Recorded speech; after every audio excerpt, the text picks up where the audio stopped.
Critical মেডিকেলের ভাষায় এই ধরনের ঘটনা থেকে ইনসিডেন্ট থেকে ফিরে আসাটা খুব রেয়ার কেস, কিন্তু একেবারেই যে নাই সেটা না, খুব রেয়ার কেস। তাই আমরা বলছি যে আল্লাহর কাছে দোয়া করেন, মানুষের দোয়ায় ভাগ্যের পরিবর্তন হয়, আয়ু বাড়ে। কাজে আল্লাহ পাক যেন তার আয়ু যদি না থাকে তাকে যেন আরো আয়ু বাড়িয়ে আমাদের মাঝে যেন তাকে সুস্থ করে আবার ফিরিয়ে আনেন, আমরা সেই দোয়া করি। নির্বাচনী গণসংযোগের প্রচারণায় রাতে ঢাকায় ফিরি। গতকালকে কিন্তু আমি আর সাহস পাচ্ছিলাম না যে রাতে ফিরবো। আমি সকালবেলা এসেছি, আমার এলাকায় ছিলাম। তো এই অবস্থা আমরা যারা এই জুলাই গণ অভ্যুত্থান থেকে ফেসিবাদী শক্তির পতনের জন্য আন্দোলন সংগ্রাম করেছিলাম, আমরা কিন্তু আজকে সবচেয়ে বেশি অনিরাপদ, আমরাই সবচেয়ে বেশি হুমকির মুখে। যারা জুলাইয়ের ধারে কাছেও ছিলেন না তারা তো উপদেষ্টা হয়ে ফ্ল্যাগ লাগিয়ে প্রোটোকল নিয়ে ঘুরে বেড়াচ্ছেন, আমাদের কথা তারা ভাবছেন না। এমনকি এই সরকারের মধ্যেও কথিত ফেসিবাদী শক্তির দোসররা আছে, যার ফলে আজকে এই মাত্র 1-1.5 বছরে এই ফেসিবাদী শক্তি আস্ফালন দেখাচ্ছে।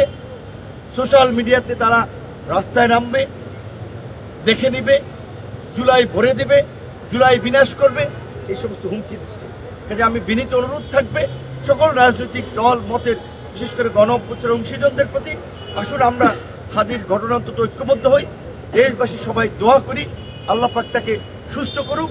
এবং আমাদের নাগরিকদেরও একটা দায়িত্ব এবং দায়বদ্ধতা আছে। যখন একটা মোটর বাইক গুলি করে পালাচ্ছিল, একটা পিস্তলে কয়টা তার সাথে গুলি থাকতে পারে, কয় রাউন্ড গুলি থাকবে?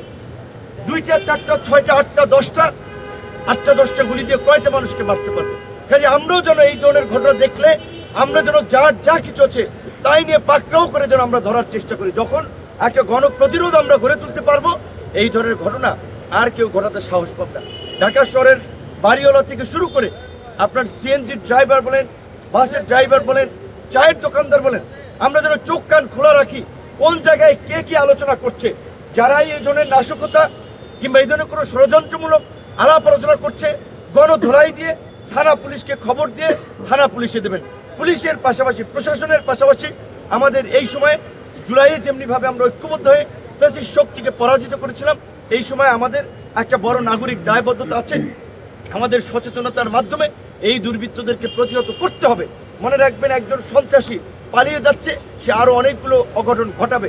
আর যদি আমরা ঝুঁকি নিয়েও তাদেরকে ধরতে পারি, তাহলে বাকিদের মধ্যেও একটা আতঙ্ক যাবে, মেসেজ ছড়াবে।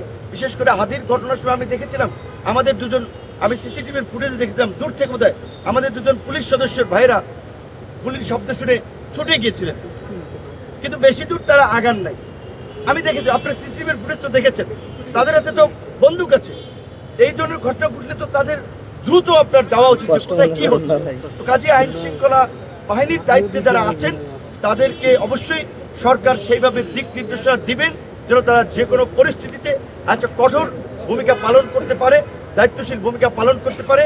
এবং এই হাদির ঘটনাকে কেন্দ্র করে, এই ঘটনায় আমি মনে করি এটা কোনো বিচ্ছিন্ন ঘটনা নয়, কোনো শুধুমাত্র একটি সন্ত্রাসী ঘটনা নয়, এর সাথে অনেক চক্র জড়িত থাকতে পারে। এর পেছনে কারা জড়িত সেই ঘটনার আদ্যপ্রান্ত খুঁজে বের করতে হবে এবং পরবর্তীতে যেন এই ঘটনা না ঘটে সেই জন্য আমি মনে করি যে আগামীকালকে থেকেই অন্তত কিংবা সরকার সিদ্ধান্ত নিয়ে একটা যৌথ বাহিনীর সাঁড়াশি অভিযান পরিচালনার মাধ্যমে জনমনে কিছুটা স্বস্তি ফিরিয়ে আনবে এবং সরকার যে তফসিল ঘোষণা করেছে প্রার্থী সমর্থকদের নিরাপত্তার বিষয়টি সরকার আমলে নেবে।